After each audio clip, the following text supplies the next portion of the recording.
Dito, magsasolo lang sana ako guys. May nag-chat na isa. So, chinek ko na. Pag-check ko boy, tignan nyo guys, naawa ako. Boss Wak, matagal na kita gusto makalaro. Number 1 PH Tiga. Pagbigyan mo naman ako kahit 1G lang. Lumambot yung puso ko doon kaya pinalo ko siya guys. Ay, gagi, number 1 PH nga to. Maganda pa sikatin to, boss. Sige, tingnan natin ha. Papakilala na natin sa mundo to. Easy lang kayo dyan. Naririnig ko yung mga hingi nyo ng tulong. Eto na. Nag-gold lane tayo guys kasi may bago akong skin. Kasi titignan ko kung paano siya mag-alaga ng gold lane, no? Tanda. Bad yan, boy. Tingnan natin kung anong lulutuin na itong tapang PH Tig na to guys. Eto, nakaabang siya. Tago, nagpakitang gilas agad. Tumigil yung hero niya. So, ibig sabihin, baka naglag lang. Kasi maulan ngayon, guys.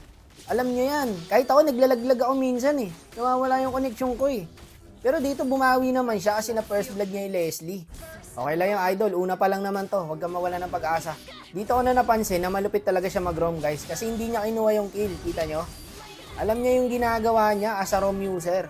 Okay, ito guys ha. Gusto ko pinapakita na ito ni idol. Sabi, hindi tumama yung saving ko. Tapos yung goal dito, inuntog yung sarili niya. Okay ka lang? Hindi siya maarte guys, hindi siya puro highlights. Ayun, kahit isa bibigyan niya. May mga tank user kasi na pagka setter yung hawak nila, hindi sila sumiset pag hindi 5-man set. Pang my day daw eh. Ewan ko kung napapansin yung ginagawa niya guys ha. Kasi ako, napapansin ko kasi roam user ako eh. Dito nga, niligtas niya yung Sechan pre tignan niya ha. Mamatay na yung Sechan dyan eh. Niligtas ng ulti niya. Pwede to, gago. Magbota ka na, boss. May lulusungin tayong baha. Siyempre, nag-aantay kayo ng 5-man set, no? Mamaya, tignan nyo, boy. Papakitaan tayo niyan. Galing, pre. Lupit na ito, gagi. Legit lang. Hindi siya nagtitipid ng skill, guys. Yung kasi ang maganda pagka sa mga tank, eh. Hindi yung puro highlights. Ligtas na kita, boss. Ako yata patay, ah. Magaling mag-save ng kampi to, guys. Masarap kampi to, gagi. Pag ito tank nyo, sarap. Dito, sumit din siya, oh. Dalawa. Walang niya ito magtig, boss. Hindi niya ako pinahiya, guys. Una pa lang, alam ko na, magpapakitang gilas talaga to, eh. Tara, pwede natin puntahan niya. Low HP na yan, eh. Gagi ka, may Julian pala, yun lang. Feeling ko, masisave niya ako doon kung may ulti siya, eh. Kaso wala siyang ulti, guys, eh. Ito, 4-man set, guys. Tignan nyo. Yan, no? Damn! Deserve na ito sumikat, boss. Bakit ngayon ka lang nag-chat? Gagi ka. Matagal ka na sanang sikat. Kung nag-chat ka nung una pa, gagi, streamer ka na ngayon. Sabi ko sa'yo, pasok na ba, Boss Wak? Pasok ka na sa baul, Brad. Wala ka nang dapat patunayan. Tingin, Boss Wak. Dito, nagpakitang gilas ulit siya. Nabiting siya, boy. Talaga ayaw magpapigil. Pati tower, sinetan niya na.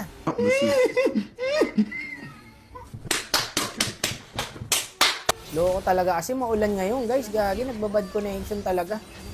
Naglag lang siguro. Tingnan niya, tumigil-tigil siya, di ba? Malata mo naman na naglalag, eh. Ito, may lulutuin siya dito. Kanyo guys, walang sinasayang, boy. Bigay kong bigay. Patay na yan, nag-double dash na. Ito pa. Hindi na makakalapit yan, boss. End na siguro natin kasi baka mag-lag ka ulit, boss. Tingin ang damage ng Leslie, guys. Oh, sakit. End na. Baka mag-lag ulit, eh. Pero okay siya, guys, ha. Para sa akin, pasok to. Supportahan natin to, guys, kasi ito yung mga dapat na pinapasikat. Tapos dito, nagpaalam na ako sa kanya. Sabi niya rito, nice G, Boss Wak, masaya na birthday ko. Yun, no? Isa na naman pong kababayan ng ating napasaya. Happy birthday, boss. Ito yung ML niya, guys. Ayan. Supportahan natin siya.